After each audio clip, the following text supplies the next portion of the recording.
Just as the donkey was about to drown, Pinocchio broke free from the magic spell and returned to his original form. He drifted aimlessly in the vast ocean until he was eventually swallowed by a colossal whale. Inside the whale's belly, Pinocchio encountered a pitiful tuna who advised him against attempting to escape, resigning themselves to being slowly digested by the whale. Suddenly, Pinocchio noticed a glimmer of light in the distance. Following the light, he stumbled upon his long-lost carpenter father, whom he had yearned for day and night. They embraced each other tightly, realizing that his father had also been unfortunate enough to be swallowed by the whale while searching for his son. Seizing a moment when the great white shark was distracted, they managed to escape through its mouth. As a token of gratitude for Pinocchio's bravery, the tuna guided the two to the shore. They arrived at an old house, where Pinocchio's father's health had deteriorated significantly. Moved by his father's condition, Pinocchio decided to work on a farm in exchange for milk to nourish him. Under Pinocchio's care, the carpenter father gradually regained his strength. One day, while walking along the road, Pinocchio once again crossed paths with the two villains who had now become disabled. They devised schemes to swindle Pinocchio out of his hard-earned wages. But this time,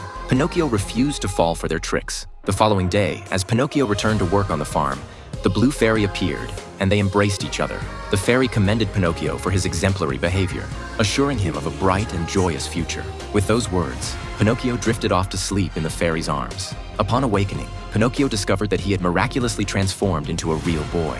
Overjoyed, he rushed home to share the wonderful news with his father. The carpenter father, overwhelmed with emotion, held his son tightly in his arms, shedding tears of joy.